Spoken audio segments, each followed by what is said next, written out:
सर्वांचे स्वागत. सर्वप्रथम आनंदयोगी परमपूज्य डॉक्टर काकांना साष्टांग नमस्कार. माझे प्रेरणास्थान आदरणीय डॉक्टर सुनील काका व आदरणीय शैला काकू लुले यांना वंदन. तसेच आपण सर्व ज्येष्ठ व श्रेष्ठ साधक यांना वंदन करते. श्रोते आपण जगदीश मूर्ती आपणासही वंदन करते. आता सर्वप्रथम या सत्राची सुरुवात आपण गीता पठणाने करूयात. गीता पठणासाठी मी चिरंजीव चैतन्य भोधे याला आमंत्रित करते. त्यासाठी त्याचा मी परिचयाने ओळख आपल्याला करून देते. चैतन्य हा संजय दादा आणि विशाखाताई भोधे यांचा चिरंजीव आहे आणि तो पुण्याला 10th स्टँडर्डला विजडम वर्ल्ड स्कूल येथे शिक्षण घेत आहे. त्याची ॲस्ट्रॉनॉमी आणि विमानाचे विविध मॉडेल्स बनवणे ह्यात रुची आहे.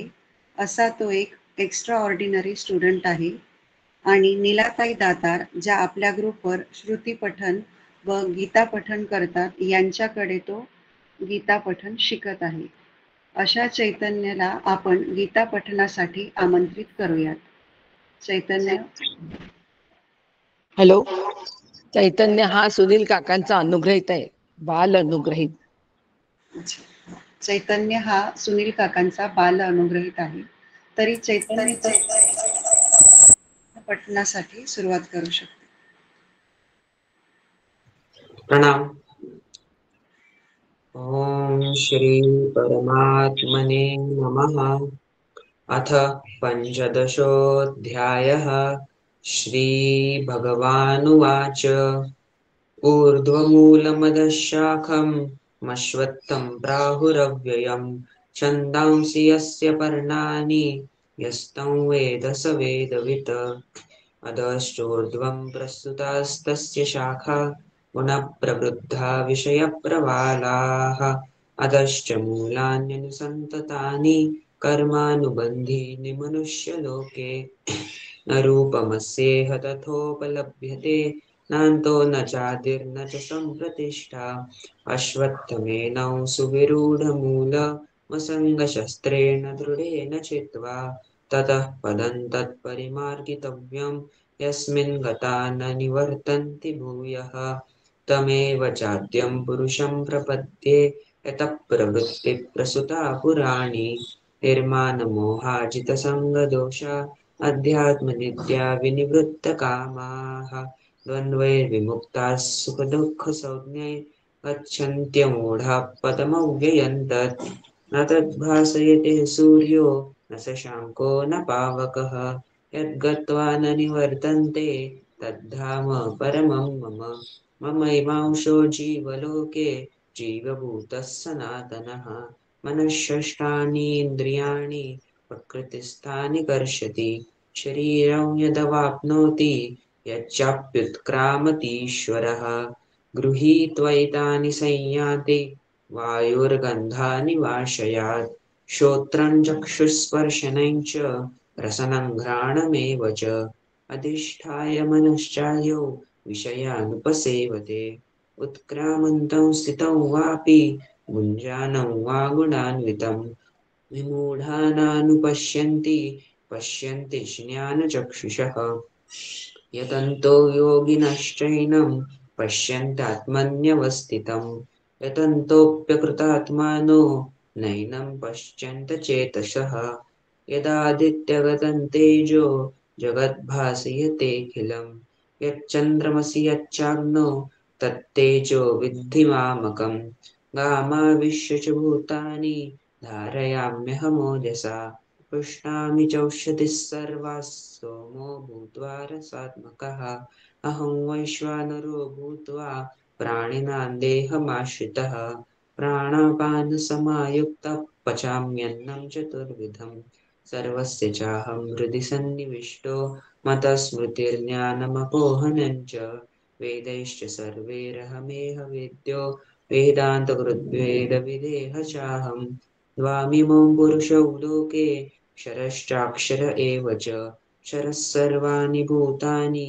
कूटस्थोऽक्षर उच्यते उत्तमपुरुषस्त्वन्यः परमात्मेऽप्युदाहृतः यो लोकत्रयमाविश्य बिभर्तव्यय ईश्वरः यस्माक्षरमतीतोऽहं क्षरादपि चोत्तमः अतोऽस्मि लोके वेदे च प्रतितः पुरुषोत्तमः यो मामेव सम्मूढो जानाति पुरुषोत्तमं स सर्वविद् भजति मां सर्वभावेन भारत इति गुह्यतमं शास्त्रम् इदमुक्तं मया नघ एतद्बुद्ध्वा बुद्धिमान् स्यात् कृतकृत्यश्च भारत ॐ तत्सदिति श्रीमद्भगवद्गीतासूपनिषत्सु ब्रह्मविद्यायां योगशास्त्रे श्रीकृष्णार्जुनसंवादे पुरुषोत्तमयोगो नाम पञ्चदशोऽध्यायः हरये नमः हरये नमः।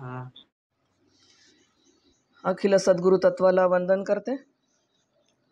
माझे सद्गुरू स्वामी पुरुषोत्तमानंद सरस्वती, स्वामी चिन्मयानंद, तसं स्वामी तेजोमयानंद यांना वंदन करते. डॉक्टर काकांना वंदन करते. सुनील काका, शैलाताई दोघांनाही वंदन करते. आणि आत्तापर्यंत जेवढेही वक्ते या ठिकाणी आले त्या सगळ्यांना वंदन करते. आज या छोट्या अनुग्रहित चैतन्याने सुंदर पठण केलं, त्यालाही प्रणाम करते. आणि श्रोते आपले सर्वांना प्रणाम करते. श्रोता वक्ता श्रीराम. आपल्या चिंतनाचा जो विषय सुरू आहे तो आहे श्रीमद भगवद्गीता अध्याय 15 पुरुषोत्तम योग. त्याच्यातलं आज जे चिंतन आपण करणार आहोत तो आहे 12वा श्लोक. 12वा श्लोक असं सांगतोय, यदादित्यगतं तेज जगद्भासयतेऽखिलं यच्चंद्रमसि यच्चाग्न्यो तत्तेजो विद्धि मामकम्. सॉरी त्याचा थोडासा शब्दशः अर्थ पाहू, नंतर त्याचा अनुवाद पाहू आणि नंतर त्याच्यावर चिंतन बघू. आता आदित्यगतम म्हणजे सूर्यामध्ये स्थित असणारे, यत म्हणजे तेज, जे तेजहा म्हणजे तेज, यत आदित्य यतः तेजहा सूर्यामध्ये स्थित असणारे जे तेज, अखिलम संपूर्ण, जगत म्हणजे जगाला, भासयते प्रकाशित करते, तसेच यत जे तेज, चंद्रमसी म्हणजे चंद्रात आहे, यत जे तेज, अग्नव म्हणजे अग्नीत आहे, तत् म्हणजे ते, मामकम माझेच, तेजहा तेज आहे हे तू जाण. अर्जुनाला सांगतात. आणि अर्जुन म्हणजे दुसरं तिसरं कोणी नाही, आपणच आहोत. आपल्याला केलेला हा सगळा उपदेश आहे. अनुवाद त्याचा असा आहे की सूर्यामध्ये राहून जे तेज सर्व जगाला प्रकाशित करतं, ते जे तेज चंद्रात आहे आणि जे तेज अग्नीत आहे ते माझेच तेज आहे असं तू जाण. इथे समज हा शब्द म्हटलेला नाही आहे, तू ओळख असं म्हटलेलं नाही, जाणून घे असं म्हटलेलं आहे. आता बघा, हा अध्याय जेव्हा आपण अभ्यासाला बसतो तेव्हा माऊलींनी सुद्धा सद्गुरूंचं सुरुवातीला मंगलाचरण केलेलं आहे. आणि याचं महत्त्वाचं कारण की ह्या अध्यायाला माऊली स्वतः शास्त्र समजतात. म्हणून काय म्हटलं त्यांनी, आता हृदय आपुले चौफाळून या भले वरी बैसवू पाऊले सद्गुरूंची. आणि आपणही आपल्या सद्गुरूंना वंदन करून या ठिकाणी संपूर्ण हे जे शास्त्र आहे हे शास्त्र आपण त्यांच्याच आशीर्वादाने आपण अभ्यास करतो आहे. आणि ह्या अध्यायाचा उपसंहार करताना भगवंतांनी स्वतः काय म्हटलं की इदम गुह्यतमं शास्त्र. हे जे शास्त्र म्हणजे हा जो अध्याय आहे हा स्वतः इटसेल्फ शास्त्र आहे. भगवद्गीता हे मोक्षशास्त्र आहे, पण हा अध्याय हा सुद्धा शास्त्रच आहे. गीताशास्त्र समस्त वेदार्थ सारसंग्रह, म्हणजे वेदांचं जे ध्येय आहे ते मोक्ष आहे आणि मोक्षाचं शास्त्र म्हणून या अध्यायाकडे बघितलं जातं. आता का बरं बघितलं जातं या अध्यायाकडे, तर सर्वात महत्त्वाचं की मला जर मोक्ष हवा असेल तर मला सगळ्या गोष्टींचा आधी अभ्यास करावा लागतो, त्याला जाणून घ्यावं लागतं. कारण ती जी साधनं आहे ती व्यतिरेकाची आणि अन्वयाची साधनं आहे. आणि त्याच्यामुळे मला जे सगळं जाणून घ्यायचं आहे त्याच्यामध्ये ही सृष्टी काय आहे, जीव काय, जगत काय आहे, त्याच्यामधून माझं प्राप्तव्य काय आहे, जीव कोण आहे, त्याच्याशी परमात्म्याचा त्याच्याशी संबंध काय आहे, त्या जीवाची गती कशी असते, जीव सोडून गेल्यावर त्या देहाचं काय, देह सोडून गेला तर त्या जीवाचं काय होतं, तो कुठे जातो. हा या संपूर्ण सृष्टीमध्ये जर आम्ही ईश्वर आहे असं म्हणत असू तर ईश्वर म्हणजे काय, ह्या सर्व ज्या विभूती आहे ईश्वराच्या त्या कोणकोणत्या आहेत. मग क्षरपुरुष कोणता आहे, अक्षरपुरुष कोणता आहे, उत्तम पुरुष कोणता आहे, म्हणजे खरंच 3 पुरुष आहेत का, मग नेमकं मी कोणाचं चिंतन करावं. हे सगळे प्रश्न असतात मोक्षशास्त्रामध्ये, हे सगळे प्रश्न असतात. आणि त्याच्या व्यतिरिक्त सर्वात महत्त्वाचं आहे की माझ्या जीवनाचं ध्येय काय आहे. ह्या 3 पैकी माझ्या जीवनाचं ध्येय काय, तर म्हणजे माझ्या जीवनाचं ध्येय तो उत्तम पुरुषाला जाणणंच आहे ना. म्हणून आता येथे हा जो अध्याय आहे, ह्या अध्यायामध्ये या सगळ्यांचं वर्णन आपल्याला आढळतं. आणि म्हणून ह्या अध्यायाला शास्त्र असं म्हटलेलं आहे. आता तुम्ही बघा, पहिल्या दिवसापासून आपण हे करत आलेलो आहोत, ऐकत आलेलो आहोत. एक सूत्रबद्धता आहे त्याच्यामध्ये. ही सूत्रबद्धता कशी आहे, हा जर आपण विचार केला तर माझ्या जीवनाचं जे ध्येय आहे, जसं डॉक्टर काकाने सांगितलं की सकल दुःखांची सकल कारणांसकट निवृत्ती आणि परमानंदाची प्राप्ती. मग आता मला परमानंदाची जर प्राप्ती करायची असेल तर मला जे परमानंदाचं स्वरूप आहे ते जाणावं लागेल आणि तेच व्हावं लागेल. कारण अविनाशी गोष्टींमध्ये जर परमनंट आनंद असेल तर मला तो परमानंद प्राप्त करण्यासाठी अविनाशी गोष्टीच जाणून घ्यावी लागेल आणि तेच व्हावं लागेल, आनंद स्वरूपच व्हावं लागेल. आता हे आनंद स्वरूप व्हायचं असेल तर मला आत्मस्वरूपाचं ज्ञान आवश्यक आहे आणि ते माझ्या जीवनाचं परम कर्तव्य आहे. आणि त्या दृष्टीने ह्या संपूर्ण अध्यायामध्ये एक एक सूत्र असं छान गुंफलेलं आहे बघा. अध्यायाची सुरुवात संसार वृक्षाचं वर्णन केलं, कारण पहिल्यांदा व्यतिरेक आवश्यक आहे की एखाद्या गोष्टीचं मला क्षणिकत्व कळलं, मिथ्यात्व कळलं की ती गोष्ट बाध करायला सुद्धा सोपी जाते. म्हणून अध्यायाची सुरुवातच व्यतिरेकाच्या साधनेने झाली आहे. संसार वृक्षाचं वर्णन केलं सगळं. हे संसार वृक्षाचं वर्णन केल्यानंतर तो अव्ययी पण आहे आणि तो अविनाशी पण आहे, या दोन्ही गोष्टींनी त्याचं वर्णन भगवंतांनी केलं. त्यानंतर जे मोक्षाकरता मला ज्ञान आवश्यक आहे, आता त्याचं छेदन कसं करावं. तो म्हणजे साधन चतुष्टय संपन्न होऊन वैराग्यानेच त्याचं छेदन करता येईल. कारण आपल्याला माहिती आहे, काल भावींच्या याच्यामध्ये फार आणि आत्तापर्यंतच्या सगळ्या वक्त्यांच्या याच्यामध्ये छान विषय निघाला तो की निष्काम कर्माने चित्त शुद्ध होणं आवश्यक आहे, निष्काम उपासनेने चित्त शांत होणं गरजेचं आहे आणि त्यानंतर चित्त शांत आणि चित्त शुद्ध झालं तरच त्याच्यामध्ये कैवल्याचं प्रतिबिंब स्पष्ट दिसेल. म्हणून कैवल्याच्या चांदण्याला भुकेला चकोरा आपण म्हणतोच. आता ह्या संसार वृक्षाचं छेदन वैराग्य रूपी जे शास्त्र आहे त्यांनी करायला पाहिजे आणि असं जर केलं तरच ह्या संसार वृक्षाला आपण जाणू शकतो. आता म्हणजे तिथे गेल्यावर कोणीच परत येत नाही. हाही सांगितलं की हे तत्व जाणल्यानंतर कसं आहे ना की एखादी गोष्ट जाणली, जाणून कर्म केलं की त्याच्या बंधनात पडतो, पण जाणल्यानंतर जिथे कर्मच संपून जातं म्हणजे मग आता पुन्हा आता येणे नाही जाणे नाही. म्हणून जिथे हा संसार वृक्षाची सगळी जाणल्यानंतर त्या संपूर्ण नारायणाला शरण गेल्यानंतर आता ह्या सगळ्या गोष्टीचं निधिध्यासन करून मग आता कोणत्या प्रकारचा साधक या वृक्षाचा सगळा बाध करू शकतो त्याचंही आपण 5 माइलस्टोन्स बघितलेत. हे जे माइलस्टोन्स कसे आहेत की हे जर मी एकेका माइलस्टोनपर्यंत जर मी गेली असेल माझ्या व्यतिरेकाच्या साधनेने तर निश्चितपणे या संसार वृक्षाचा बाध मी करू शकते. हा जर बाध केला तर मला त्या चैतन्य तत्वाचा अनुभव येईल. आणि ह्याच श्लोकाचा विस्तार आपल्याला पुढे आलेला आहे. न तद्भासये ते सूर्यो न शशांको न पावका यद गत्वा न निवर्तन्ते तद्धाम परमं मम. हे जे परमपद आहे यालाच पदही म्हटलेलं आहे, धामही म्हटलेलं आहे. हेच पद किंवा परमधाम जे आहे हे धाम प्राप्त करणं हे जीवाचं ध्येय आहे. मग आता या जीवाचं आणि परमात्म्याचं नातं काय हेही आपण बघितलं.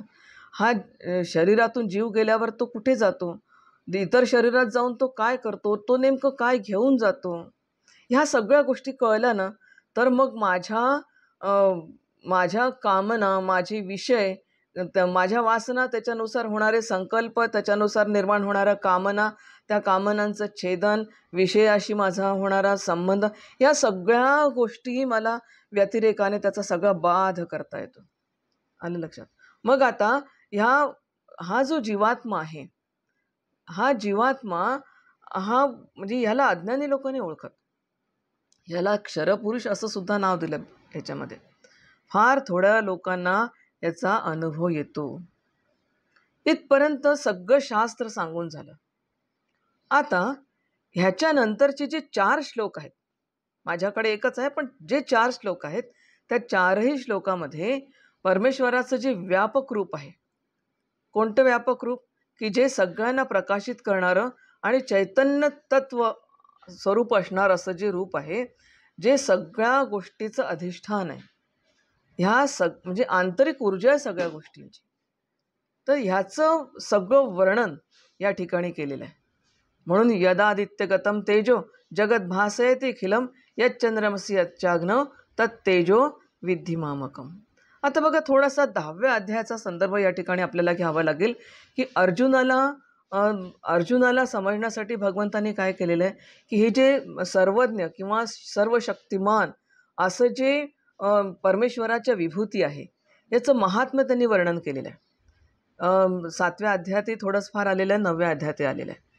आणि हे सगळं ऐकत असताना अर्जुनाला वाटलेलं की आता हे सगळं विश्व मान्य आहे कृष्णा मला, की सगळं अनेकत्व आहे, याच्यामध्ये नानात्व आहे, सगळं मला मान्य आहे.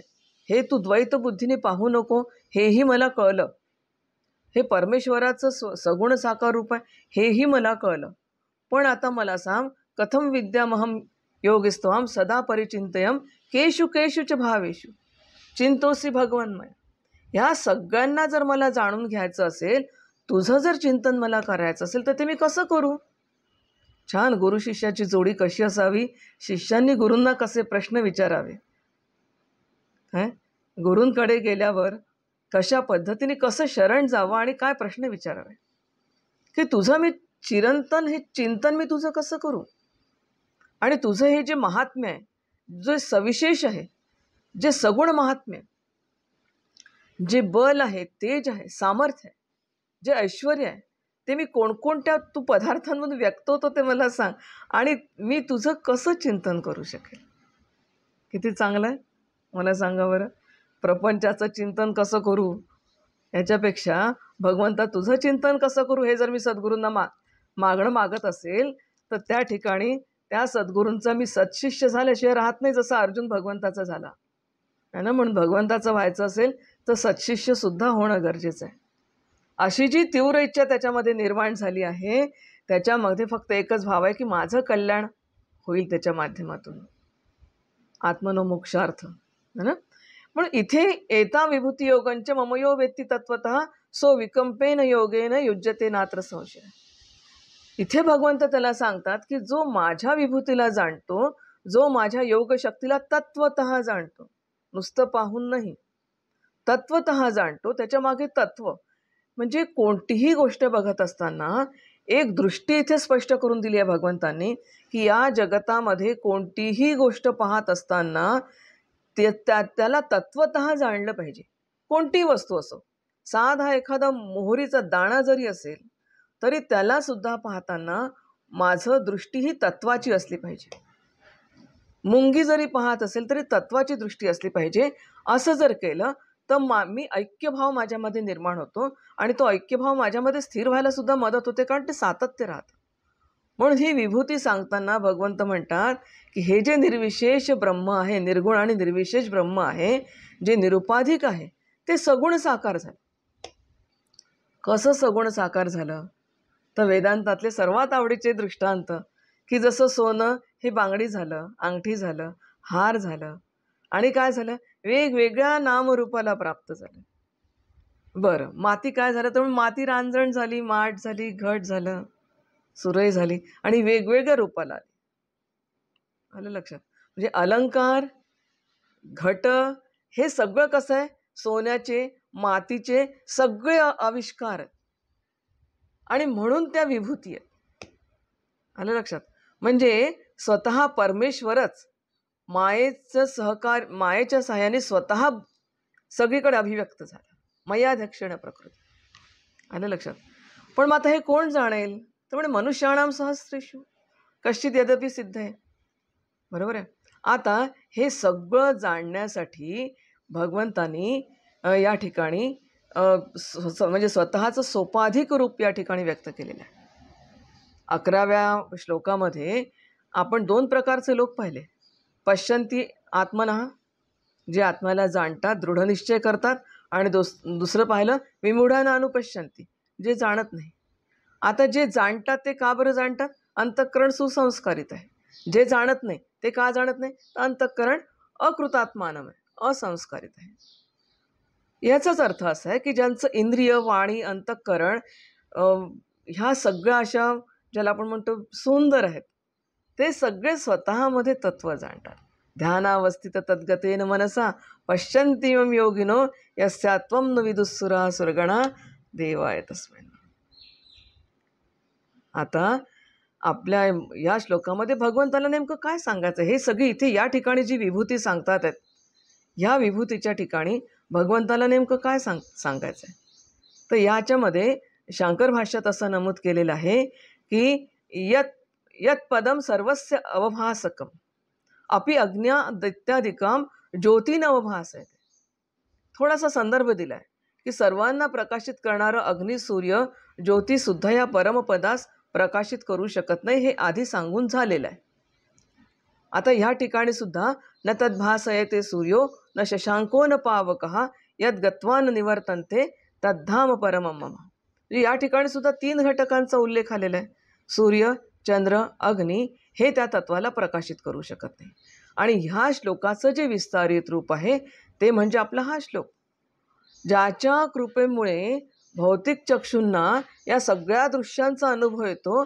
अशा जे प्रकाशाची उत्पत्ती स्थान आहे त्याचा इथे उल्लेख केलेला आहे बघा. कारण एखादी वस्तू पाहणं म्हणजे नुसती पाहणं नाही आहे, तिला जाणणं सुद्धा आहे. समजलं का? म्हणून उपकरणाने आपण तिला पाहू, पण ती पाहण्याची शक्ती त्या उपकरणात असली पाहिजे, आणि ज्याला पाहतोय त्याच्यातही ती शक्ती असली पाहिजे. त्या दोन्ही ठिकाणी असल्याशिवाय आपण ही पाहण्याची प्रक्रिया घडत नाही. आता प्रकाशाच्या माध्यमातून डोळ्यांना, म्हणजे आता सूर्य ही नेत्राची देवता आहे ना, म्हणजे सगळं रूपाचं ज्ञान आहे, रंगाचं ज्ञान आहे. परंतु हे ज्ञान जरी होत असलं, घ्राणेंद्रियांना, श्रवणेंद्रियाला हे सगळं ज्ञान जरी होत असलं, तरी पण हे सगळं हे ज्ञान म्हणजे त्या वस्तूचं जे अधिष्ठान आहे, त्या अधिष्ठानाकडे पाहण्याची किंवा त्या तत्वाला जाणण्याचं जे त्याच्यामध्ये अनुस्यूत आहे ते महत्त्वाचं आहे. मग केवळ ज्ञानेंद्रियच नाही आहेत बघा, तर आपल्या अंतःकरणसुद्धा आहे, हे विचारसुद्धा आहे. हे विचार आपण का बरं जाणू शकतो? तर म्हणजे त्याचं अधिष्ठान आहे, परमात्मा तत्वाचं अधिष्ठान आहे, त्याच्याच प्रकाशात आपण जाणू शकतो. आचार्यांनी ही उकल करून दिली आहे. म्हणजे थोडक्यात आपण म्हणूया की ह्या श्लोकाचं संबंध भाष्य असं म्हटलं तरी चालेल, एवढं विस्तृत घेता येणार नाही, म्हणून थोडक्यात आपण घेतोय. मग काय म्हटलंय? त्यामुळे या प्राप्ताच्या मुमुक्षवः पुन्हा संसाराभिमुख न निवर्तन्ते. या पदाला जो मुमुक्ष प्राप्त होतो तो पुन्हा वापस येत नाही. याचं कारण आहे की परमतत्वाला जर जाणलं म्हणजे परमतत्व, जो आत्मविद आत्मैव भवती, ब्रह्मविद ब्रह्मैव भवती. म्हणून परमतत्वाला जाणल्यानंतर तो स्वतःच आत्मविद आत्मैव भवती, तो स्वतःच ज्ञानस्वरूप होऊन जातो. आता जो स्वतः ज्ञानस्वरूप होतो तो अज्ञानाच्या अवस्थेत येत नाही. काल भाभींनी खूप सुंदर उदाहरण दिलं तो. आणि आपल्या व्यावहारिक भाषेत जर आपण सांगायचं झालं तर ज्ञानावर जेव्हा प्रभुत्व मिळवतो तेव्हा तो अज्ञानाकडे वापस येत नाही. BA पास झाल्यानंतर पुन्हा अआई शिकण्याची गरज नाही आहे. तिसरं याच्यामध्ये दिलेलं आहे, यस्य पदस्य उपाधिभेदाम अनुविधीयमानः जीवा घटकाशाद्य इवम आकाशस्य अंशः. म्हणजे ज्याप्रमाणे घटाकाश हे महाआकाशाचा अंश आहे, तोच संबंध या ठिकाणी जीव आणि परमात्म्याचा आहे. आणि म्हणून जेव्हा जीव मुळात ब्रह्मस्वरूपच आहे, त्याचाच तो अंश आहे. आता अंशांशी म्हणून नाही, पण तो हा सगळा विषय झालेला आपला, फक्त संबंध भाष्य म्हणून या ठिकाणी घेते. परंतु त्याचाच तो घटक असल्यामुळे, म्हणजे पाण्यातला बुडबुडा आणि पाणी याच्यात काही फरक नाही, पाण्यातली लाट आणि पाणी याच्यात काही हे नाही, घटातलं आकाश आणि मोठं महाआकाश याच्यातला काही फरक नाही आहे. आणि शेवटचं सांगितलं, तस्य पदस्य सर्वात्मात्वम सर्व व्यवहारास्पदत्वम च विवाक्षु चतुर्भिः श्लोके विभूती सक्षेप. तर म्हणे हा जीव जो आहे हा परमात्माचा अंश आहे, परंतु उपाधीमुळे तो वेगळा आहे. तर मग आता इथे उद्देश काय आहे भगवंताचा सांगण्याच्या मागे? तर म्हणे विवाक्षु चतुर्भिः श्लोके विभूती संक्षेप. घट आणि आकाश महाआकाशाचे अंश आहे हे सांगण्याची इच्छा आहे, आणि त्याच्या माध्यमातून भगवंताच्या विभूती आणि त्याचं चैतन्य, त्याचा प्रकाश कुठे कुठे आहे हे सांगण्याचा उद्देश आहे. आता हे सांगू द्या, त्याला संकुचित करू नका. इतकं स्पष्ट संबंध भाष्य या ठिकाणी आचार्यांनी दिलं. आणि मग हे चैतन्य कुठे कुठे व्याप्त आहे? त्यामुळे आदित्यामध्ये जे तेज आहे ते मी आहे. सूर्या, आता बघा इतकं छान इथे एक सूत्र दिलेलं आहे, मी सांगते तुम्हाला. पहिल्यांदा आदित्य घेतला, मग त्याच्यापासून सूर्यापेक्षा जवळ म्हणजे कोण? चंद्र. चंद्रामध्ये जे तेज आहे ते मी आहे. मग त्याच्यापासून जवळ मग अग्नी. अग्नीमध्ये जे तेज आहे ते मी आहे. आणि तिथून मग आता हृदयापर्यंत येणार भगवंत. आपल्या प्रवास सुरू झाला, हृदयापर्यंत येणार. म्हणून आता इथून माझ्या साधनेला याला आता इथे अन्वयाची साधना सुरू झाली. व्यतिरेकाची झाली, आता अन्वय. व्यतिरेक झाला की अन्वय. आता अन्वयाची साधना इथे सुरू होते की आदित्यामध्ये जे तेज आहे ते मी आहे, चंद्रामध्ये जे तेज आहे ते मी आहे, अग्नीमध्ये जे तेज आहे ते मी आहे. आता हे सगळं सांगत असताना व्यावहारिक पातळीवर तुम्ही आम्ही लोकांनी सगळ्यांनी शाळेमध्ये शिकलेलं आहे. सूर्य कोण, पृथ्वी कोण, सगळं शिकलो. पण तिथे सगळा शिकवताना मर्यादा येतात, कारण ह्या सगळ्यांच्या उगमस्थानाविषयी अजूनही कोणतंही शास्त्र बोलत नाही. माझ्या एका विद्यार्थ्याने मला विचारलं, मॅडम कशावरून सूर्य झाला, कशावरून कृष्णाने सूर्याला सांगितलं भगवद्गीता? हे म्हणजे तुमच्या शास्त्रात असं काही आहे? अरे तू होता का तेव्हा? म्हणे नाही. म्हटलं मग झालं, तूही नव्हता आणि मी नव्हतं. आपल्याला सांगितलं कोणी आहे? भगवंताने सांगितलं, आचार्यांनी सांगितलं, ज्ञानेश्वर माऊलींनी सांगितलं. नाही म्हणे तरी. म्हटलं तू डोळ्यांनी बघतोस हे मानतो का? म्हणे हो. म्हटलं बस तेच सूर्य आहे, ते तुझ्या जन्माच्या आधी पण होते, तू गेल्यावरही ते राहते. एवढं जरी तुझ्या लक्षात आलं तरी सूर्याचं महत्त्व तुला पटेल. म्हणजे जेव्हा ह्या गोष्टी कशा आहेत, ह्या जाणून घेण्याच्या गोष्टी. भगवंताने सांगितलंच आहे, समजू नका. पुस्तकाच्या वाचनाने होणार नाहीत, सद्गुरूच्या मार्गदर्शनातच ह्या गोष्टी कळतात. समजलं का? म्हणून हे सगळं करताना माझ्या जीवनाचं प्रयोजन काय आहे, ह्या सगळ्या गोष्टी मी जाणून घेणं हे अत्यंत महत्त्वाचं आहेच. समजलं का? मग आता या ठिकाणी आपल्याला जो विचार करायचा आहे तो पुन्हा येतो की सूर्यामधलं तेज, आदित्यामधलं तेज म्हणजे काय, नेमकं काय सांगायचं आहे आचार्यांना, नेमकं काय सांगायचं आहे.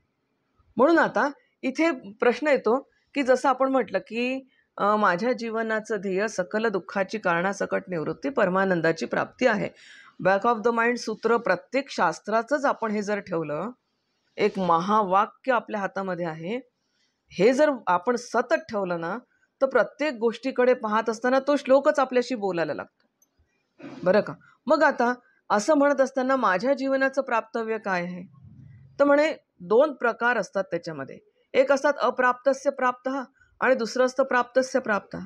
आता अप्राप्तस्य प्राप्तः जे आहे, जे मला प्राप्त नाही ते मला प्राप्त करायचं आहे, म्हणजे काय करावं लागेल?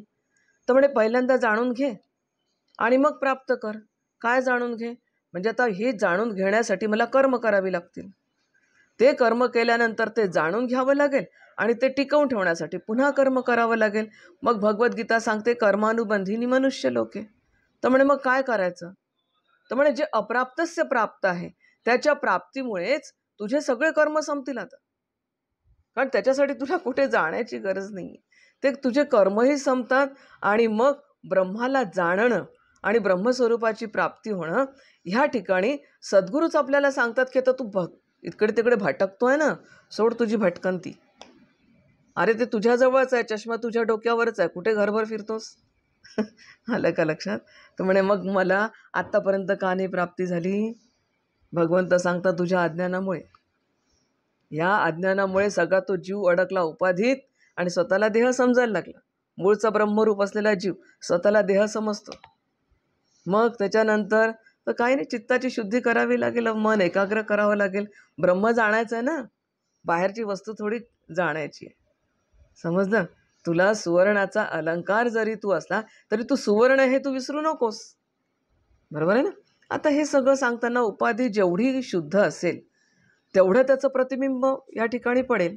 म्हणजे ह्या याच्यामध्ये संपूर्ण ब्रह्माचं सोपाधिक वर्णन आपल्याला पाहायला मिळतं. जीवाची उपाधी शरीर आहे. त्याच्यामुळे काय होतं की ह्या सगळे शरीर आणि शरीर कायम जीवासोबत राहतं जोपर्यंत त्याचं आयुष्य आहे तोपर्यंत. आता माझ्या शरीराचे गुणधर्म मी जीवावर लादतो, मनाचं गुणधर्म मी जीवावर म्हणजे आत्म्यावर लादतो. बरोबर आहे? बुद्धीचा सुद्धा गुणधर्म मी आत्म्यावर लावतो. आणि हा जो जीव आहे हा जीव सोपाधिक ब्रह्मासोबत राहतो. लक्षात घ्या, सोपाधिक उपाधीसह हा जीव राहतो. आता व्यष्टीची उपाधी अधिक चैतन्य म्हणजे जीव आणि समष्टी उपाधी अधिक चैतन्य म्हणजे ईश्वर. या ठिकाणी सगळं या सोपाधिक चैतन्याचं वर्णन, पण त्याच्या मागे असणारं तत्व, हे सगळं या ठिकाणी वर्णन भगवंतानी केलं. म्हणून जे तेज आदित्यामध्ये आहे ते माझं तेज आहे आणि त्यामुळेच हे जगत प्रकाशमान झालं आहे, हे तर आपल्याला माहिती आहे. सूर्यामुळे सगळं जगत प्रकाशमान होतं हे मला माहीत आहे. चंद्रामुळे सगळं जग रात्रीच्या याच्यामध्ये प्रकाशमान होतं हेही मला माहीत आहे. अग्नीमुळे मला प्रकाश मिळतो हेही मला माहीत आहे. पण त्या सूर्यातलं तेज, सूर्यातलं प्रकाश, अग्नीतलं तेज प्रकाश तो मी आहे. आता हे सगळं सांगत असताना आचार्यांना नेमकं या ठिकाणी काय सांगायचं हाही भाग महत्त्वाचा आहे. आचार्य काय म्हणतात की यत् आदित्यगतम आदित्याश्रय किम तत्. तर म्हणजे तेजो दीप्ती प्रकाशो जगत भासयेत प्रकाशयति अखिलम समस्तः. यत् चंद्रमसि शशभृतो तेजः अवभासकं वर्तते यच्च अग्नौ हुतावहे तत् तेजो विद्धि विजानीहि मामकं मदीय मम विष्णो तत् ज्योतिः. बस, खूप सुंदर आहे हा विषय. आणि हा विषय जर छान जाणला ना तर साधना म्हणजे एक साधनेची प्रणालीच दिलेली आहे मी तुम्हाला सांगते. आता फक्त याच्यातले सगळे जे बारकावे आहेत ना ते सद्गुरूंकडून जाणून घ्यावे बस. समजलं का? आता दोन प्रकारचे प्रकाश असतात बघा. एक असतो जड प्रकाश आणि एक असतो आत्मप्रकाश. आता जड प्रकाश म्हणजे काय? ज्या प्रकाशामध्ये संपूर्ण बाह्य जगत हे मला प्रकाशित किंवा हे जे प्रकाशित होतं त्याला आपण म्हणतो जड प्रकाश, है ना. सगळं जगत दिसतं मला की सूर्याचा अग्नीचा प्रकाश जड प्रकाश आहे, कारण ते सगळ्या बाहेरच्या वस्तू तो मला दाखवतो. दुसरा प्रकाश आहे तो आहे चैतन्य प्रकाश. म्हणजे ह्या जड प्रकाशाला अनुभवण्यासाठी चैतन्य प्रकाशाची गरज असते. हा चैतन्य प्रकाश नसेल तर जड चैतन्य अनुभवता येत नाही. डोळ्यामध्ये चैतन्य असल्याशिवाय आणि बाहेरच्याही गोष्टीमध्ये चैतन्य असल्याशिवाय मला ते अनुभवता येत नाही. प्रकाशात वस्तू दिसतात परंतु प्रकाश नाही दिसत. मला प्रकाश नाही दिसत. लक्षात घ्या, वस्तू दिसतील मला प्रकाशात पण प्रकाश नाही. ट्यूबलाईट माझ्या समोर आहे, आता सध्या ट्यूबलाईट माझ्या समोर आहे, पण ट्यूबलाईट तो प्रकाश आहे हे नाही म्हणू शकत. ट्यूबलाईटमधून प्रकाश येतो पण प्रकाश कुठे आहे हा प्रश्न येतो. तिथे सद्गुरूंकडे जावं लागतं. म्हणून प्रकाशात सर्व वस्तू दिसतात पण ज्याच्या प्रकाशात हे मला सगळं दिसतं. आता डोळे बंद केले, अंधार आहे पण अंधार आहे मला कळलं ना. म्हणजे प्रकाश नाही असं नाही आहे कुठेच. मला दिसतो तो जड प्रकाश आहे, मला कळतो तो आत्मप्रकाश आहे. जड प्रकाशात वस्तू दिसते, आत्मप्रकाशात वस्तू कळते. समजलं? म्हणून सूर्य हा स्वतःलाही प्रकाश करतोय, म्हणजे स्वतःही प्रकाशमान आहे परंतु तो अन्य वस्तूंनाही प्रकाशित करतोय. आता प्रकाश, ऊर्जा या सगळ्या रूपाने भगवंताकडे पाहणं ही त्याची उपासना आहे. समजलं का? तैसी छान या ठिकाणी एक ओवी आलेली आहे, म्हणजे ती याच्या आधीच्या श्लोकाच्या बाबतीत आलेली आहे परंतु या ठिकाणी ती आपल्याला लागू पडू शकते. ती अशी आहे की तैसी चंद्र सूर्यादी थोरे इये तेजे जिये फारे तिये जयाचे नि आधारे प्रकाशते.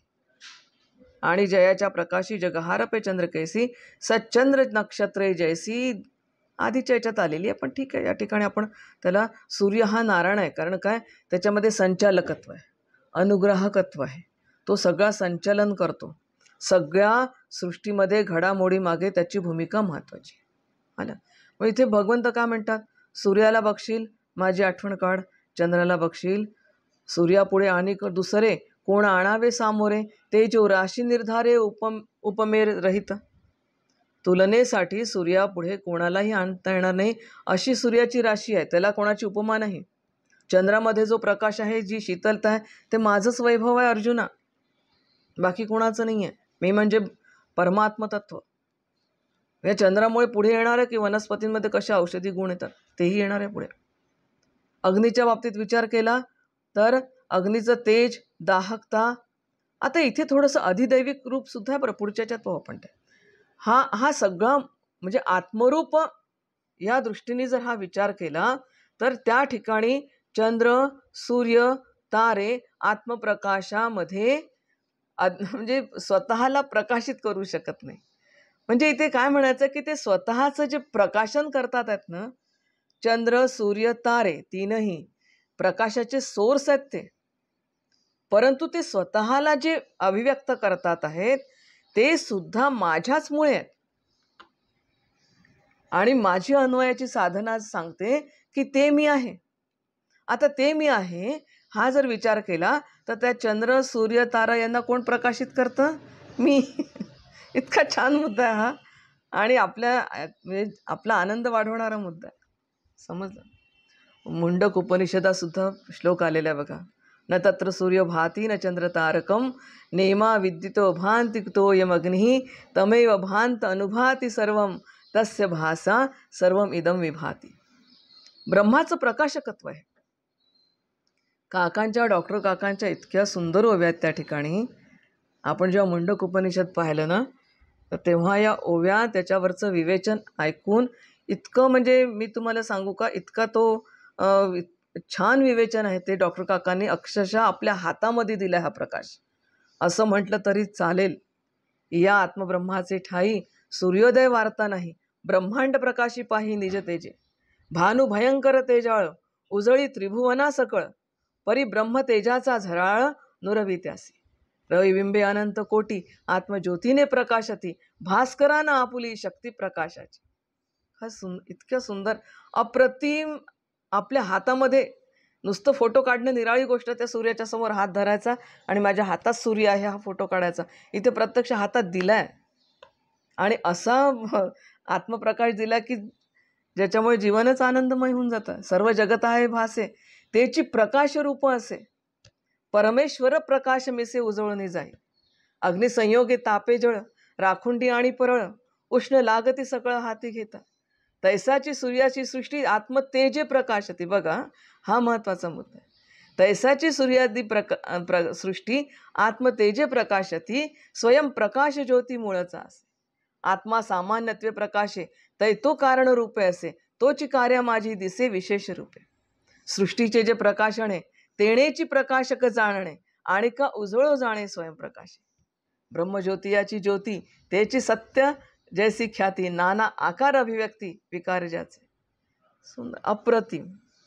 तोडच नाही या सगळ्या ओव्यांना, तोडच नाही की प्रत्यक्ष मला यातून अभ्यास काय करायचा आहे हे मला कळतं. म्हणजे प्रकाश काय आणि ज्योती या दृष्टिकोनातून. आता केनोपनिषदात सुद्धा काय, श्रोत्रस्य श्रोत्र मनसो मनः यद वाचो वाचः सौ प्राणस्य प्राणः. न तत्र चक्षुर् गच्छति न वाक् गच्छति न मनो न विद्यो न विजानीमो. हे उपनिषदांचं हे सगळं जे ज्ञान आपल्या समोर आहे. मग ह्या दृष्टीने पहिला जो त्याचं तेज आणि त्याचा प्रकाश, ह्या दृष्टिकोनातून म्हणजे ते स्वतःला जे प्रकाशित करतात आहेत किंवा त्यांच्यामधलं जे तेज आहे ते माझ्यामुळे. नाही तर सूर्यसुद्धा प्रकाशित झाला नसता, चंद्रामध्ये सुद्धा तेज आलं नसतं. आपल्याला धक्का बसतो कधी कधी या गोष्टीचा, परंतु ही अन्वयाची साधना आहे याच्या दृष्टीने. आता त्याच्यातलं तत्व जर मी आहे आणि माझी अन्वयाची साधना मला सांगते की ते मी आहे, म्हणजे प्रकाश आणि तेज हे माझं मूळ स्वरूप आहे. ही साधनेकडे जातो मग आपण. दुसरा मुद्दा काय सांगितला आचार्यांनी, की अथवा यद आदित्यगतम तेजः चैतन्यात्मकम ज्योतिः यत् चंद्रमसी यत् अग्नो तत् तेज विद्धी मामकम मदीय मम विष्णू तद ज्योती. म्हणजे चैतन्यमय ज्योती जी सूर्यात स्थित आहे, चंद्रमात किंवा अग्नीत आहे, ती तू माझी समज. आता नेमकं काय म्हणायचं बघा. इथे भगवंताला जे म्हणायचं आहे तो विषय असा आहे की प्रपंच हे प्रमेय. आता प्रमेय प्रमाता डोळ्यासमोर आणा. आपण शिकलो हे सगळं. प्रपंच हे प्रमेय आहे, त्याच्यामध्ये चैतन्य. हे चैतन्य कसं मर्यादित. प्रपंचातलं चैतन्य जे मर्यादित आहे त्याला म्हणतात ज्याला आपण म्हणतो की मर्यादित चैतन्य. आता प्रमेय अवाच्छिन्न चैतन्य असं सुद्धा म्हणतात. प्रमेय है ना, प्रमेय अवच्छिन्न चैतन्य. नंतर काय माझ्यातलं चैतन्य, ते काय आहे प्रमाता अवच्छिन्न चैतन्य. थोड्याशा टर्मिनॉलॉजीज घेते. आपल्या सगळे उपनिषदाचे अभ्यासक आहात, त्याच्यामुळे या सगळ्या टर्मिनॉलॉजीज माहीत आहेत आपल्याला. म्हणून वस्तूचं ज्ञान कसं होतं मग, माझ्यातलं जे प्रमाता अवच्छिन्न चैतन्य आहे आणि प्रमेयामधलं जे चैतन्य आहे, हे दोन चैतन्य जेव्हा एकरूप होतात तेव्हा ते ज्ञान मला होतं. आचार्य या ठिकाणी आपल्याला काय सांगतात आहेत ते विचारात घेतलं पाहिजे. या दोनपैकी एकातही जर चैतन्य नसेल तर ज्ञान होणार नाही. हे दोनही चैतन्य एकरूप व्हायला पाहिजे. म्हणजे माझ्याकडे जरी उपकरण आहेत, म्हणजे प्रमाण आहेत, ज्ञानाची प्रमाण, माझी उपकरणं जरी माझ्याकडे असली तरी मला ज्ञान नाही होणार. का बरं? कारण प्रमेयात चैतन्य असावं लागतं. नुसत्या ज्ञानेंद्रियांनी ज्ञान होत नाही. असं जर असतं तर देहातून जीव गेल्यानंतर पुन्हा ज्ञानेंद्रियाला ज्ञान झालं असतं, गेले असते सगळे विषयांच्या मागे धावत धावत, मनालाही घेऊन गेले असते, बुद्धीलाही घेऊन गेले असते, सगळे धावले असते बाहेर. तसं होत नाही. दोघांमध्येही चैतन्य असावं लागतं. विज्ञानाच्या भाषेमध्ये प्रकाशाचं परावर्तन व्हावं लागतं, मगच ती वस्तू दिसते. आता विज्ञान फक्त दिसते सांगतं, इथे आपल्याला जाणणं समजतं. आलं लक्षात? मग हे जे सूर्य, चंद्र आणि अग्नी याच्यामध्ये जे स्वतःला प्रगट करतात, जे चैतन्य आहे, आतापर्यंत आपण प्रकाश पाहिला, तेज पाहिलं, आता इथे आहे चैतन्य.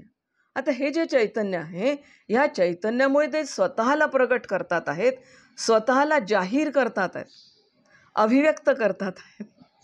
काय मजा आहे बरं ही गोष्टी. सूर्याला सुद्धा स्वतःला अभिव्यक्त करावं लागतं. मग माझा काय तिथे मला सांगा बरं. सूर्य, चंद्र, अग्नी हे सुद्धा स्वतःला अभिव्यक्त करतात त्या परब्रह्माच्या चैतन्यामुळे. तर त्यांच्यात हे जे अवभासकत्व आहे त्याच्यामुळे हे ज्ञान होतं अर्जुना. ते वस्तू की तेजो राशी सर्व भूतात्मक सरिसी चंद्र सूर्याच्या मानसी प्रकाशे जे. म्हणून चंद्र सूर्य कवळसा पडती वस्तूच्या प्रकाशा, या लागी तेज जे तेजसा वस्तूचे अंग. म्हणून मीच ते चैतन्य स्वरूप ब्रह्म आहे, ज्याच्यामुळे सूर्य, चंद्र आणि अग्नीमध्ये तेज आहे. आता आपण ज्ञानेंद्रिय आणि कर्मेंद्रियांच्या दृष्टीने, अंतःकरणाच्या दृष्टीने आपण याच्या आधीच्या श्लोकामध्ये विचार केला. न तद्भासयते सूर्य, हा त्याच्या पुढचा विस्तार आहे. समजलं का? मग आता ते चैतन्य सूर्य आणि चंद्र आणि अग्नीमध्ये असलेलं चैतन्य तेज हे माझ्यामुळे आहे. मग आता म्हणे हे जरी असलं तरी पण 3च मॉडेल्स का निवडले? आता ह्या चैतन्यामुळे सगळं ज्ञानेंद्रिय, कर्मेंद्रिय, अंतःकरण कार्य करतं. ती सगळी माझी शक्ती आहे, माझं तेज आहे, माझंच चैतन्य आहे. काय आता हे सगळं जरी असलं तरी पण ननुस्थावरेषु जंगमेषु तत्समानं चैतन्यात्मक ज्योतिः तत्र कथम इदम विशेषणम यत आदित्यगतम इत्यादी. ज्या चैतन्यमय ज्योती चराचर पदार्थांमध्ये समान भावाने स्थित आहे, मग ही विशेषता कशी सांगितली? मग ते सूर्यातच कसं, ते ह्या विशेषता का बरं? इथे काय म्हणायचं आहे की चैतन्य जर सर्वांमध्ये सारखं आहे तर मग केवळ सूर्य, चंद्र आणि अग्नीच का? आता ते तुम्ही म्हणता की ते सगळे जडप्रकाशाचे सोर्स आहेत, पण चैतन्य प्रकाश तर सगळ्यांमध्ये. मग हे 3च मॉडेल्स का निवडले? फार मजेशीर विषय आहे आणि अत्यंत सुंदर विषय. त्यामुळे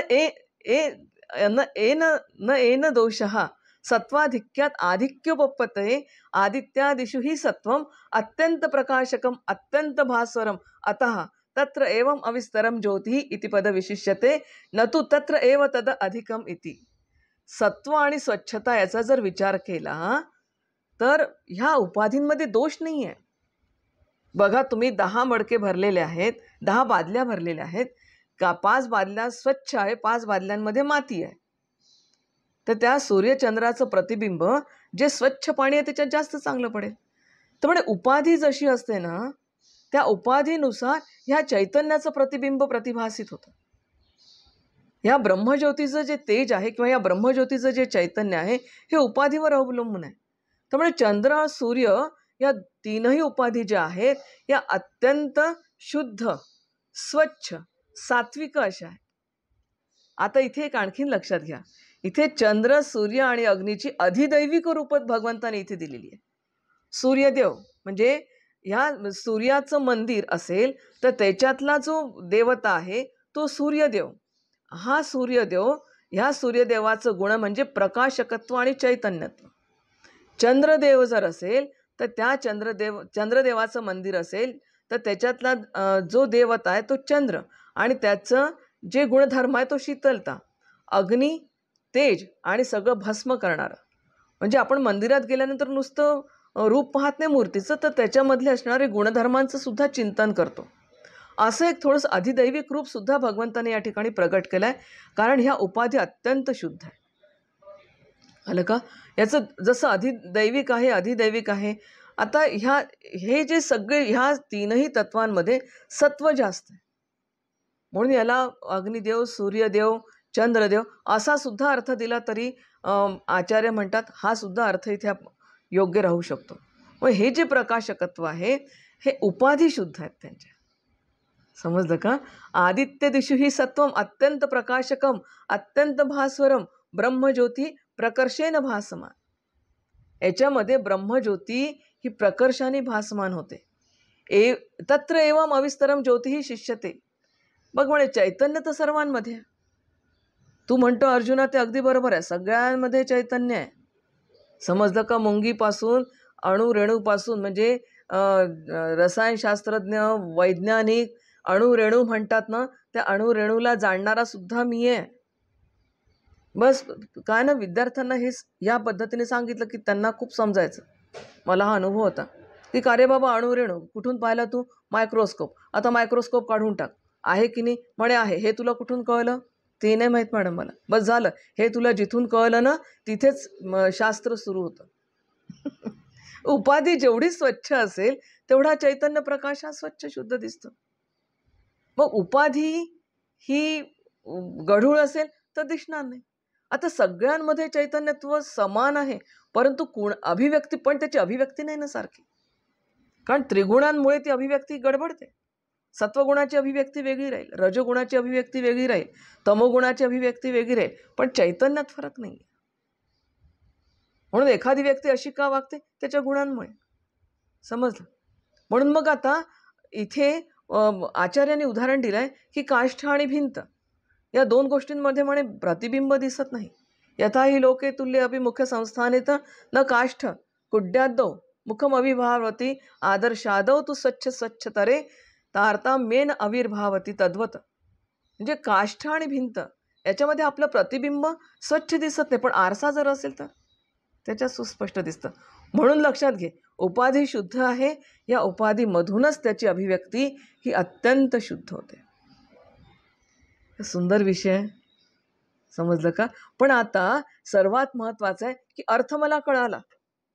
यदादित्यगतम तेजो जगत भासयते खिलम यच्चंद्रमसि यच्चाग्नो तत् तेजो विद्धी मामकम. हे सगळं कळलं. प्रकाशाच्या रूपात कळलं, तेजाच्या रूपात कळलं आणि चैतन्य स्वरूपाच्या रूपात. ह्या तीन दृष्टीने आपण ह्या तेजाचा, ह्या तीनही याचा आपण विचार केला. ते का बरं निवडल्यात याचाही विचार केला, त्याचा आधीच्या संदर्भाचा विचार केला. बरं का? माझ्याशी त्याचा काय संबंध आहे? माझ्या ज्ञानेंद्रिय, कर्मेंद्रिय आणि माझं अंतःकरण याच्याशी त्याचा काय संबंध आहे? तोही विचार झाला. आता सगळंच तर झालं. हे सगळं तू अर्जुना शिकला, पण आता तू स्वतः त्याचं निदिध्यासन कसं करशील? ही अन्वयाची साधना करत असताना माझ्या साधनेच्या दृष्टीने ह्या सगळ्याचं महत्त्व काय हे महत्त्वाचं. म्हणून आता साधनेचं महत्त्व जेव्हा आपण पाहतो तेव्हा सूर्याकडे, चंद्राकडे, अग्नीकडे हे सगळं पाहत असताना मला पहिल्यांदा, तर सर्वात पहिल्यांदा मला त्याची आठवण येते का, कोणाची? त्या भगवंताची. सर्व साक्षीमान सर्व तेजोमय, काय तेजोनिधी लोह गोल भास्कर हे गगनराज. सगळे सूर्याची 12 नावं मला आठवतात आहेत का? किंवा ह्या सगळ्यांच्या मागे चैतन्य तत्व आहे, ज्याच्यापासून तो प्रकाश घेतो आहे, तो भगवंत आहे. हा सूर्य जो उगवला आहे, आज सकाळचा जो सूर्य उगवला मी जो बघितला, त्याने ज्याच्यापासून प्रकाश घेतला तो भगवंत आहे आणि तो मी आहे. ही पहिल्यांदा उठल्याबरोबर मी साधना केली आहे का? हा महत्त्वाचा भाग आहे बरं का. आता ह्या सगळ्या सूर्याच्या प्रकाशामध्ये दिसतं, पण ज्याच्यापासून जो प्रकाश आलाय ते जे आत्मप्रकाश आहे, त्या आत्मप्रकाशामध्ये मला सगळं कळलं, हे सगळं विश्व मी जाणलं आणि तो आत्मप्रकाश मी आहे. आता ह्या तिन्हींना आपण सारखं कॉमनली घेऊ. हं, माझ्या साधनेच्या दृष्टिकोनातून मी त्याचा कसा उपयोग केला. दुसरी गोष्ट, आता मी घरामध्ये आली, मला देवापाशी दिवा लावायचा, सकाळी उठल्यावर लावतो आपण दिवा. आता तिथे तर अंधार आहे, हे कुठून कळलं मला? म्हणजे मी अंधारालाही जाणतोय. ज्या प्रकाशात मी अंधार जाणला ते तत्व मी आहे. कळा, अंधार जाणलाय कळलं कुणाला? ते ज्या प्रकाशाला कळलं ते मी आहे. उजेडी राहिले उजेड होऊन, बस. ते प्रकाश आणि अंधार या दोघांनाही जे प्रकाशित करतं तत्व ते मी आहे. चंद्राचा जो प्रकाश आहे ना, तो माझाच आहे. पौर्णिमेचा पूर्ण श्लोक दिसला तरी हाच श्लोक आठवला पाहिजे. चंद्राचा प्रकाश दिसला तरी हा श्लोक आठवला पाहिजे. आणि मग आता मी गेलो देवघरात, देवासमोर दिवा लावायचा. आता तिथे दिवा लावायच्या आधी तर अग्नी नव्हता. आता नव्हता म्हणजे तो नव्हता का? नाही, तो अव्यक्त होता. हाही सूक्ष्मता थोडीशी समजून घेणं गरजेचं आहे की तो अव्यक्त आहे. तिथे कसा अव्यक्त आहे? तिथे प्रगट होण्यासाठी मी आगकाडी घेतली, त्याच्यामध्ये तेल टाकलं, आगकाडीमध्ये तो होता, त्या तेलामध्ये आहे, तो वातीमध्ये आहे. मी फक्त त्याला प्रज्वलित केला, परंतु तो अव्यक्तातून आता व्यक्तात आला. हे कोणाला कळलं? त्या ठिकाणी तो प्रकाश आहेच, फक्त समय्य उपाधीमधून तो प्रगट झाला आणि तेव्हा मला तो दिसला. पण त्याच्या आधी तो अव्यक्त रूपात आहे. तो त्या काड्यांमध्ये आहे, तो तेलामध्ये आहे, तो वातीमध्ये आहे, काय. आणि आगकाडी घासल्यानंतर तो व्यक्त झाला. तेलामध्ये ती वात असल्यामुळे त्यातून तो व्यक्त झाला.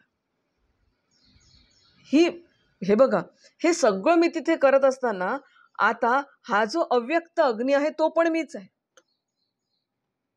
सूर्य मावळला. सूर्य मावळला होतो का? असं होतं का? सापेक्षतेने मावळला है ना. पण तो माझ्या दृष्टीने तो अव्यक्तात गेला. तसा तो अव्यक्तात जात नाही, पण माझ्या दृष्टीने तो अव्यक्तात गेला की नाही?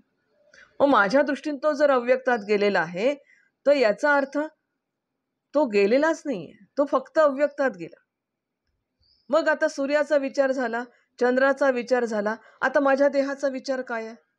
माझा देह सुद्धा जन्माला येण्यापूर्वी अव्यक्तात होता. माहीत आहे का? भगवंताला कळला, त्याचे अनेक जन्म भगवंताला कळले.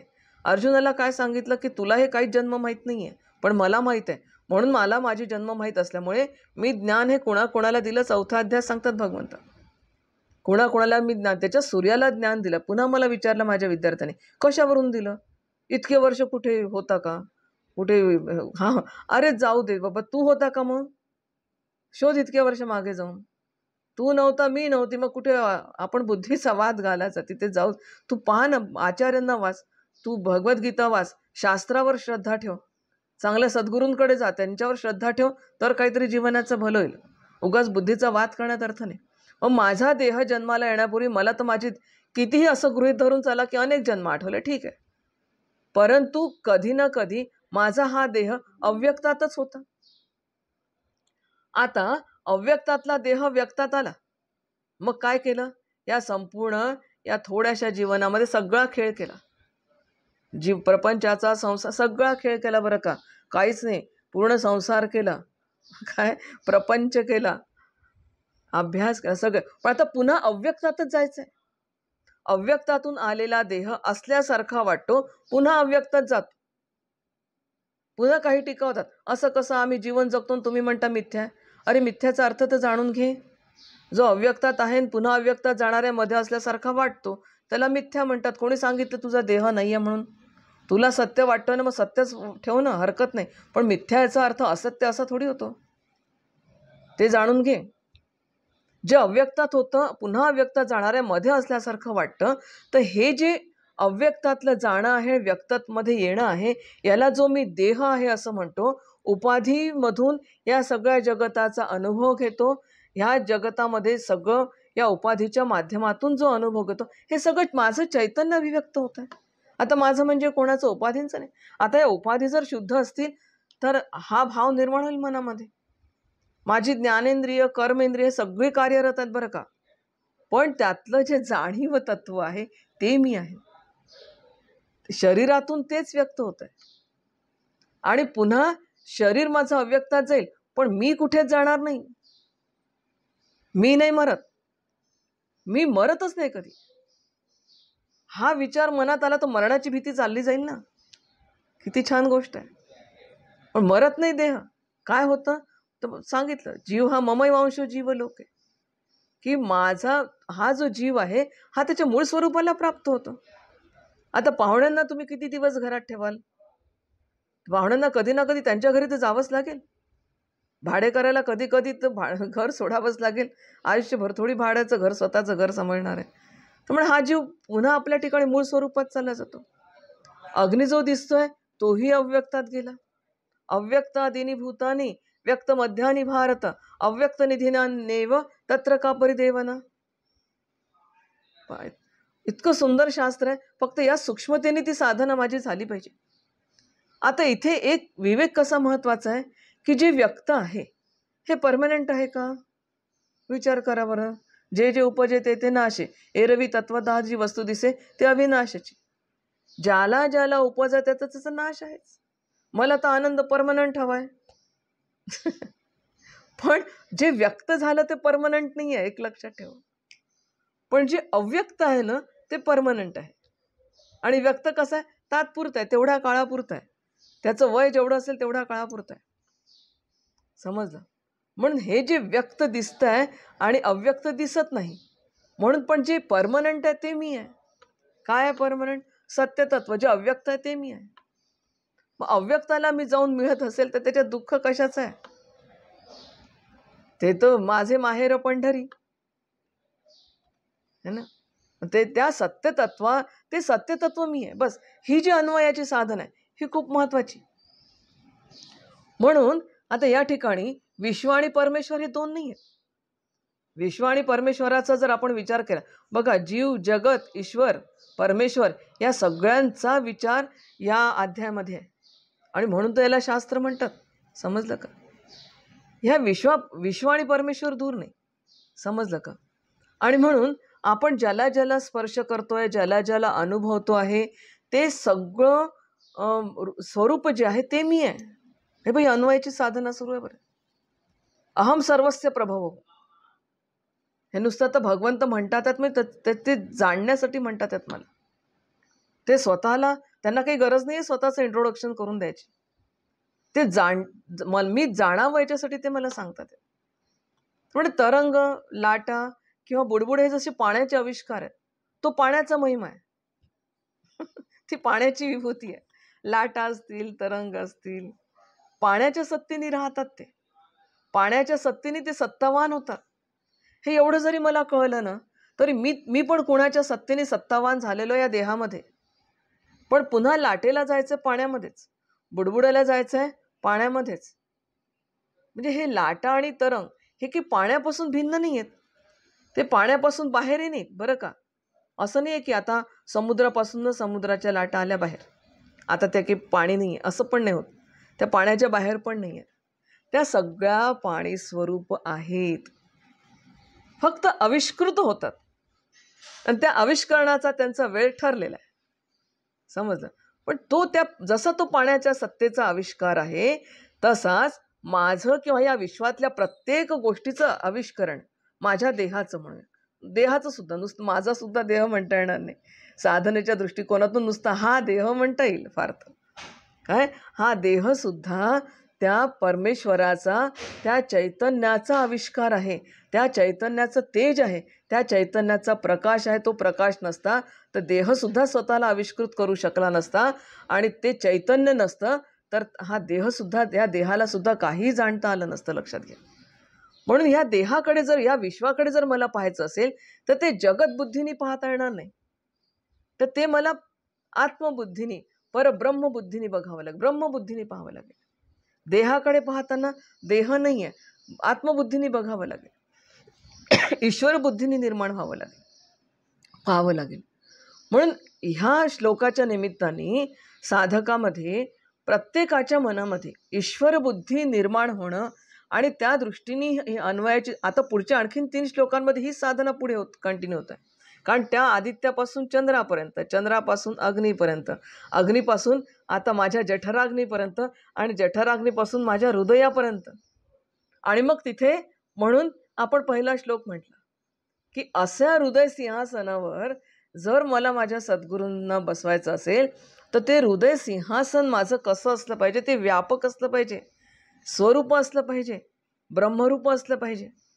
आणि तिथे सद्गुरूंना बसवायचं म्हणजे माझ्यात आणि सद्गुरूंमध्ये सुद्धा काही भेदच नाही. आता भगवंतामध्ये, माझ्यामध्ये अहम सर्वस्य प्रभो, हा जो अनुभव आहे, हा अनुभव, हा हा म्हणजे हा ईश्वर भाव निर्माण होणं, हा भाव मनामध्ये निर्माण होणं, आणि ही चिद्रूपता, सद्रूपता आणि आनंदरूपता हे होणं, ही साधना आहे की नाही मला सांगा. आणि ही मला क्रमाक्रमाने करावं लागेल. शरीराच्या स्तरावर शुद्धी करावी लागेल, शरीराच्या स्तरावर निष्काम कर्म करून चित्तशुद्धी करावं लागेल, मनाच्या स्तरावर निष्काम उपासना करून मनाची शुद्धी करावं लागेल, बुद्धीच्या स्तरावर आवरण दोष घालून मला तिथे निश्चयात्मका बुद्धी करावी लागेल. ह्या सगळ्यांच्या माध्यमातून कामना दूर कराव्या लागतील. ह्या सगळ्यांना घेऊन हळूहळू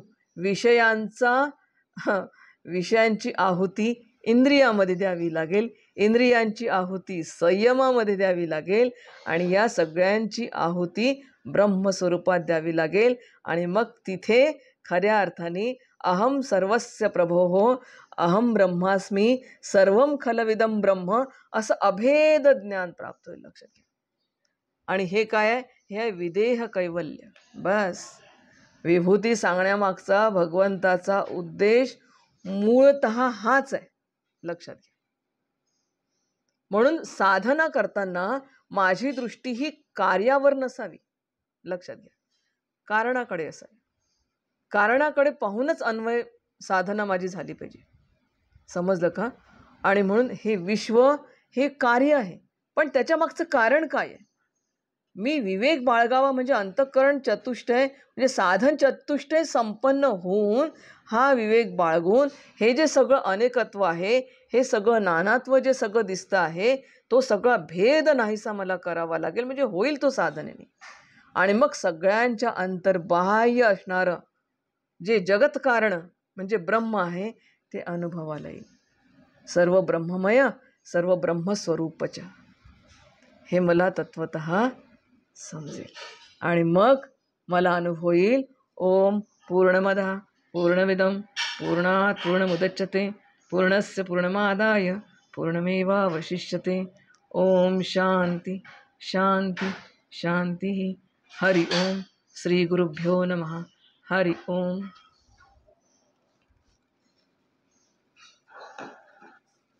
नमस्कार वसुधाताई. अत्यंत प्रभावी असं आजचं वक्तृत्व होतं आणि लक्षात आलं की आपण पुरुषोत्तमांचा कृपांकित शिष्य आहात. त्यांची आज पुष्कळशी झलक आपल्या प्रवचनामध्ये होती. म्हणून गुरुदेवांना पण साष्टांग प्रणाम आणि आपल्याला पण नमस्कार करते. रामकृष्ण. रामकृष्ण हरी. रामकृष्ण हरी. रामकृष्ण हरी. रामकृष्ण हरी ताई. रामकृष्ण हरी. रामकृष्ण हरी. रामकृष्ण हरी.